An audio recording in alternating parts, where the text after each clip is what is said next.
Hello everyone, welcome back to Ajmal Ice Academy. As you know that our Honorable Prime Minister Narendra Modi paid a visit to Tamil Nadu on 26 and 27 July to commemorate 1000 years of the naval expedition of the great Chola ruler Rajendra Chola I to Southeast Asia. Also, commencement of the construction of the great Chola temple known as Brihadeshwara temple, which was constructed by Rajendra Chola at his new capital, that is Gangaikond Cholapuram in Arayalur district. And apart from that, Prime Minister also participated in the concluding ceremony of the great Tamil festival, that is Adi Thiruvathirai. आगे बढ़ने से पहले हम थोड़ा सा context में जाते हैं कि आदि थिरुवथिराई फेस्टिवल है क्या. Aadi Thiruvathirai festival basically it's a Tamil word. Aadi is the 4th month of Tamil calendar, जो कि सन के साउथवर्ड मूवमेंट को डिनोट करता है. एंड थिरुवथिराई इज अ नक्षत्र which is often associated with Rajendra Chola I. And apart from that, this festival also honoured few Nayanars. who are Nayanars? They were the Shaivite. भक्तिज्म के दो stream थे साउथ में, एक अलवर्स और नयानर्स. नयानर्स जो शिवा को फॉलो करते थे, तो उनको ऑनर करने के लिए इस फेस्टिवल को सेलिब्रेट किया जाता है. तो in this context we are going to discuss some very interesting aspect of the Chola dynasty and which is very important for upcoming UPSC civil service examination, both in the prelims as well as the mains. So before going further and before proceed, let's start with the brief background of the Chola. उनका origin क्या है, कहाँ तक उनका rule था, source of information क्या है. अगर हम चोला के ओरिजिन की बात करें तो सबसे पहला रेफरेंस हमें चोलास के बारे में मिलता है संगम लिटरेचर से. संगम लिटरेचर के अलावा there was a Roman scholar Ptolemy. उनकी राइटिंग्स में भी we can find the references made to the Chola. Apart from that, there is another Tamil text name Periya Puranam. Periya Puranam also mentions about Chola. The second major rock edict of Ashoka also mentioned about his 3 neighbors in the deep south, and Cholas are one of them. Apart from that, Uttaramerur inscription informs about the local self-government which existing in Chola Empire or the method of election, जिसको कहा जाता कोडावलाई अलायप्पू. कोडावलाई अलायप्पू is the method of election in the Chola Empire. And apart from that, there is another Buddhist text Mahavamsa, जो कि चोलास के बारे में कोई ना कोई इन्फॉर्मेशन देता है. तो चोलास की information right from Sangam age to Buddhist period तक हमें मिलती रहती है. और चोलास का डायनेस्टी का इन्फ्लुएंस एंशियंट से लेकर के मिडिवल टाइम तक मिलेगा. बट एंशियंट चोलास और मिडिवल चोलास में कोई एक बहुत ही अच्छे से कनेक्टिविटी अभी तक इस्टेब्लिश नहीं हो सकी, तो हम उस एस्पेक्ट में नहीं जाएंगे. Next important thing is that Rajendra Chola I South East Asia expedition. See, Rajendra Chola which is a great king of the Chola dynasty, he initiated an expedition to the Sailendra Empire in the Southeast Asia. अब India की एक पुरानी history रही है कि हम लोगों ने, इंडियन रूलर्स ने कभी भी एक इम्पीरियलिस्टिक इंटेंशन से कभी किसी दूसरे टेरिटरी को कॉन्कर करने की कोशिश नहीं की. लेकिन यहाँ पर हम देखते हैं कि राजेंद्र चोला मलाया, जावा, सुमात्रा, इन टेरिटरीज़ को कॉन्कर कर रहे हैं. तो सबसे पहले जहन में ये सवाल आना चाहिए कि कॉन्कर करने के पीछे मकसद क्या था. कॉन्कर करने के पीछे मकसद था purely trade and the commercial purpose. Reason, उस टाइम पर Chinese were creating problem in the trade routes of Chola with the south eastern Asia. तो उस चाइनीज़ इन्फ्लुएंस को एलिमिनेट करने के लिए it was mandatory for the Rajendra Chola I to extend its influence on Sumatra, Java and Malaya peninsula. तो जो expedition 1000 साल पहले राजेंद्र चोला I ने भेजा था, उसका pure motive was commercial, not imperial. अब अगर राजेंद्र चोला ने अपना ये एक्सपेडिशन अगर साउथ ईस्ट एशिया में भेजा, तो सबसे पहला उनका जो इंटरेस्ट सर्व हुआ इससे, वो था इकोनॉमिक इंटरेस्ट.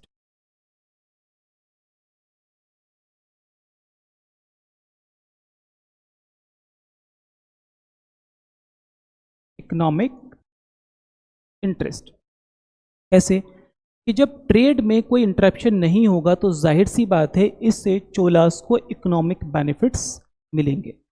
जब एक बार Malaya Peninsula, Java and Sumatra पर जब चोलास का एक इन्फ्लुएंस इस्टेब्लिश हो गया तो जाहिर सी बात है इस इन्फ्लुएंस के बाद एक कनेक्टिविटी इस्टेब्लिश होगी चोलास में और इन रीजन में। इस कनेक्टिविटी के साथ होगा शुरू कल्चरल एक्सचेंज। तो यानी कि कॉन्कर करने के बाद एक दूसरा फायदा होगा कि इंडिया और साउथ ईस्ट एशियन कंट्रीज़ के बीच में जो कल्चरल एक्सचेंज है वो पहले से ज़्यादा होगा और हमारे कल्चरल रिलेशन बहुत ज़्यादा एक्सपैंड होंगे और बेहतर होंगे और ज़्यादा स्ट्रांग होंगे। अपार्ट फ्रॉम दैट, अगर चोला आगे चाइना के साथ फर्दर ट्रेड करना चाहते हैं through the East China Sea and the South China Sea, तो इस ट्रेड में उनको साउथ ईस्ट एशियन कंट्रीज़ पर इन्फ्लुएंस होना बहुत ज़रूरी है क्योंकि ये उन ट्रेड रूट के बीच में पड़ेंगे। आगे हम देखेंगे फर्दर स्लाइड। तो ऐसे में अगर ये एक्सपेडिशन के मैं 3 डायमेंशन की बात करूं तो फर्स्ट डायमेंशन हुआ इकोनॉमिक, सेकंड हुआ कल्चरल एंड थर्ड हुआ स्ट्रैटेजिक।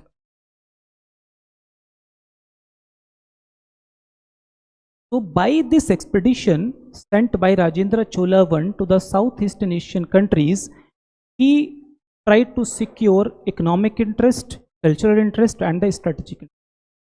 अब अगर हम आज के ज़माने की बात करें तो गवर्नमेंट ऑफ इंडिया की एक पॉलिसी है जिसको हम बोलते हैं Act East Policy. By the way of Act East Policy, government of India trying to strengthen its relationship और strengthen its economic influence, cultural relations and strategic interest with the Asia Pacific countries including Southeast Asian countries. तो जो आज act East policy Modi government जिसको परसू कर रही है, उस act East policy के कंपोनेंट ऑलमोस्ट राजेंद्र चोला ने उस टाइम पर वही कंपोनेंट यूज़ किए थे। तो इन दैट सिनारियो हम कह सकते हैं कि आज की जो गवर्नमेंट ऑफ इंडिया की एक्ट ईस्ट पॉलिसी है, it is very much inspired or influenced by the expeditions sent by Rajendra Chola I before 1000 years। यानी कि 1000 साल पहले, ठीक है, Rajendra Chola I was not just a king, rather he was a genius diplomat and a maritime visionary जिसने across region cultural ties को strong किया, economic relationship को बेहतर बनाया और साथ में strategic इंटरेस्ट को सर्व किया in the favour of India. तो ये बात हुई हमारे इस एक्सपेडिशन की। एक्सपेडिशन के बाद नेक्स्ट हमारा एस्पेक्ट आता है चोलास लुक ईस्ट पॉलिसी, जो भी हम लोगों ने काफ़ी डिटेल में डिस्कस किया। तो इस तरह से we can connect history with present.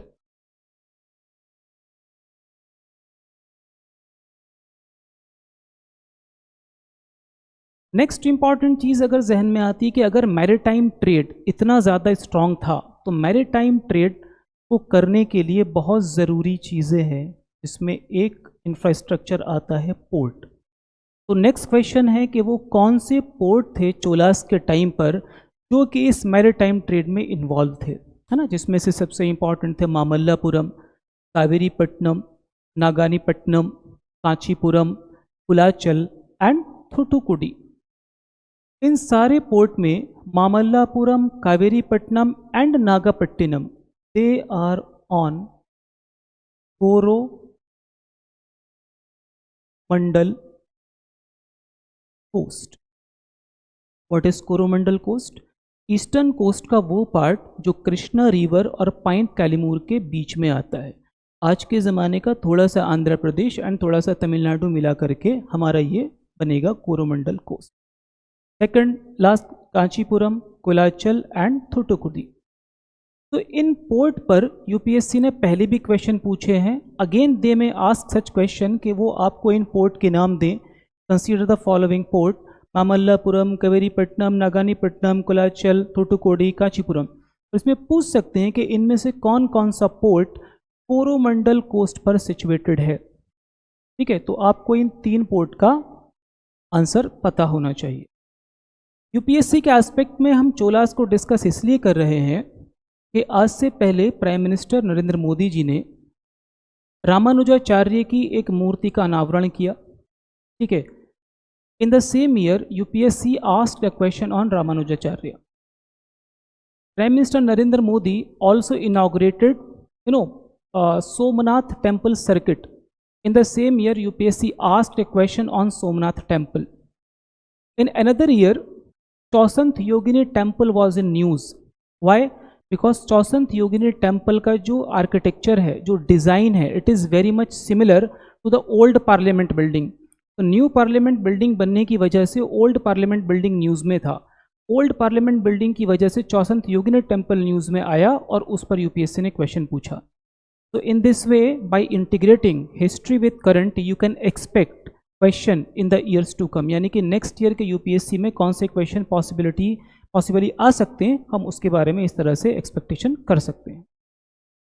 Apart from then important ports तो हो गए. अब मैरीटाइम ट्रेड में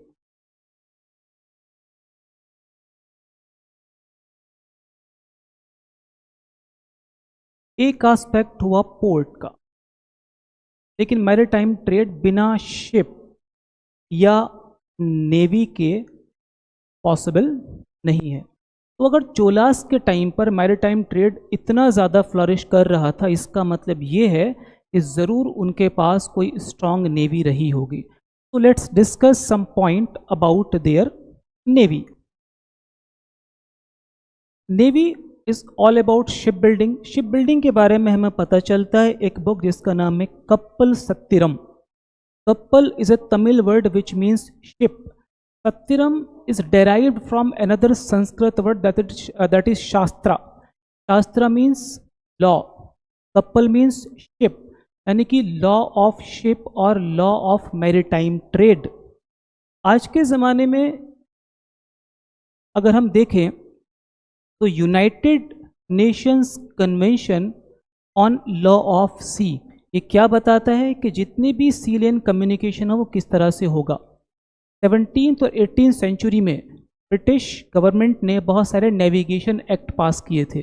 इन एक्ट का पर्पज़ था कि किस तरह से ब्रिटिश एम्पायर का एक्सटर्नल ट्रेड बाकी कंट्रीज़ के साथ रेगुलेट किया जा सके.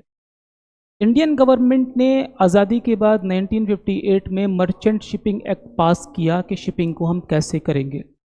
तो आज के ज़माने का चाहे अंक्लॉज हो या गवर्नमेंट ऑफ इंडिया का मर्चेंट शिपिंग एक्ट हो या 17th और 18th सेंचुरी के नेविगेशन एक्ट हो जो कि ब्रिटिश गवर्नमेंट ने पास किए थे, वो कहीं ना कहीं वो काम चोलास के टाइम पर कौन कर रहा था?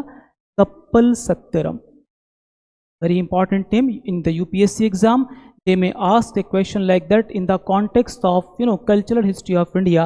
Kappal Sattiram is associated with A, B, C, D में एक कोई ऑप्शन होगा शिप बिल्डिंग और मैरीटाइम ट्रेड और लॉ ऑफ मैरीटाइम ट्रेड. तो that would be our correct answer. During Chola their navy was that much strong कि उनके influence की वजह से जो बे ऑफ बंगाल है उसको चोला लेक कहा जाने लगा था. तो see the influence of the Cholas in the bay of Bengal, के बे ऑफ बंगाल को उनके नाम से जाना जाने लगा था. तो this is all about ship building practice और ना ड्यूरिंग द चोला. अब prime minister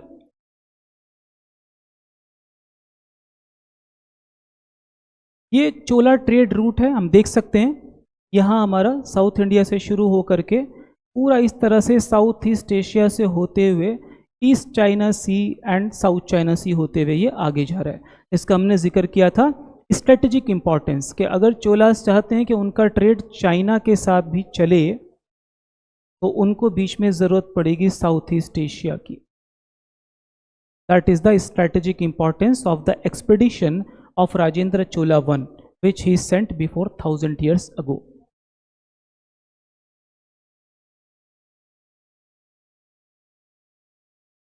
See, recently Prime Minister went to Maldives where वो मालदीव के एक प्रोग्राम में पार्टिसिपेट किया. मालदीव से आने के लिए Tamil Nadu he landed at Thoothukudi area. तो this name is very important क्योंकि प्राइम मिनिस्टर ने यहाँ लैंड किया और थुथुकुडी से वो गए गंगाई कोंड Cholapuram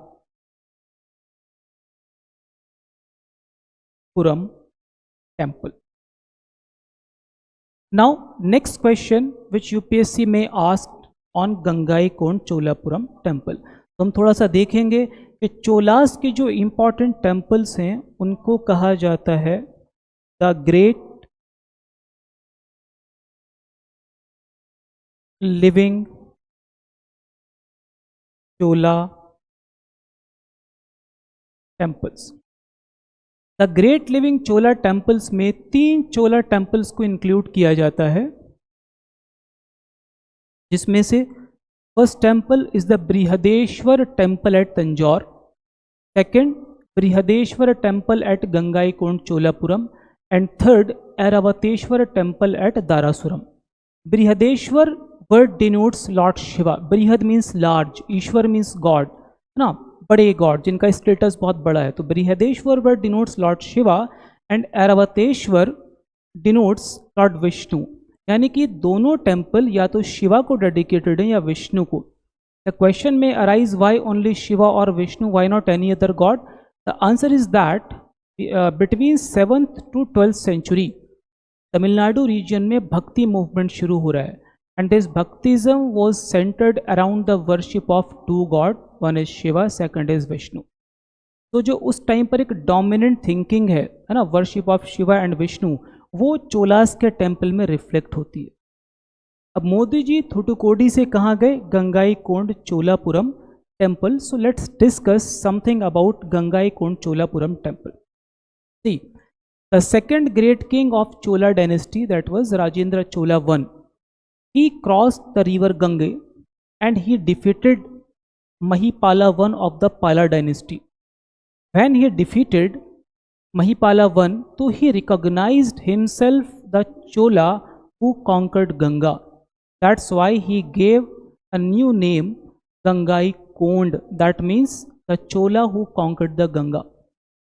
He returned from that particular region to Tamil region with the water of holy river Ganga.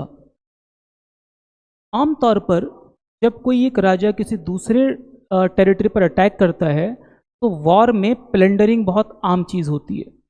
अगर जीते तो उस एरिया को पूरा लूट लीजिएगा, लेकिन यहाँ पर राजेंद्र चोला के पास ऑप्शन था कि वो प्लेंडर कर सकता था, बट वो वहाँ से क्या लेकर के आए? गंगा का जल। ये दिखाता है इंडियन वैल्यूज़ कि हम स्पिरिचुअलिटी को मटीरियलिज्म से ऊपर रखते हैं। ये दिखाता है एथिकल वॉरफेयर कि युद्ध अपनी जगह है लेकिन एथिक्स अपनी जगह है। और गंगा का पानी ला कर के उन्होंने साउथ में जब उसको मिलाया तो ये दिखाता है कि he was trying to establish a unity between north and south, unity in diversity, एक भारत श्रेष्ठ भारत। तो you can interconnect the history with the current event in this way, right. तो गंगाईकोंड चोलापुरम टेम्पल, ठीक है, this temple was constructed by Rajendra Chola I, ठीक है, to celebrate his victory over Mahipala I और Pala dynasty. He shifted his capital from Tanjore to new place जिसको उसने नाम दिया गंगाईकोंड चोलापुरम, और यहाँ पर जो टेम्पल बना उसको कहा गया Gangaikonda Cholapuram temple. The Chola temples generally follow the Dravidian style of temple architecture, जिसके कुछ पार्ट अगर आप देखेंगे तो आपको मिलेगा mukhamandapa. Mukhamandapa means entry gate. After mukhamandapa you will find a pillar hall, that is ardhamandapa. After ardhamandapa there would be a gap, अंतराल, then there would be गर्भगृह। गर्भगृह वो जगह होती जहाँ पर टेम्पल की मेन डेटी की मूर्ति रखी होती है, यानी कि अगर वो बृहदेश्वर टेम्पल है तो वहाँ पर लॉर्ड शिवा की मूर्ति रखी होगी, और अगर वो ऐरावतेश्वर टेम्पल है तो वहाँ पर लॉर्ड विष्णु की मूर्ति रखी होगी। इन टेम्पल्स को बनाने का पर्पस क्या था? One purpose is very obvious, that is religious purpose. Apart from that, since time immemorial temples एक एजुकेशन हब के तौर पर भी काम करते आए हैं, लेकिन चोला टेम्पल्स में एक यूनिक डायमेंशन था कि temples also served as the banking institution. There is a word mentioned in the scriptures, kandesa. Kandesa was a financial intermediary जो टेम्पल्स और बाकी लोगों के बीच में ट्रांजैक्शंस को फैसिलिटेट करता था। तो Chola temples also extended credit facility to the needy people. तो यहाँ पर टेम्पल का जो पर्पस था वो रिलीजियस भी था, वो एजुकेशनल भी था और वो फाइनेंशियल भी था। तो this is all about Gangaikonda Cholapuram temple. Gangaikonda Cholapuram temple, Brihadeeswara temple and Airavatesvara temple, इन तीनों को ग्रेट लिविंग चोला टेम्पल कहा जाता है and they are also included in the UNESCO world heritage sites list. अगर आप लोग चाहते हैं कि चोला डायनेस्टी के डिफरेंट डायमेंशंस पर, डिफरेंट एस्पेक्ट पर अगर और डिटेल वीडियो बनाया जाए तो आप हमें अपने कमेंट सेक्शन में बता सकते हैं। And for this video, this is all. Wish you all the best. Thank you so much.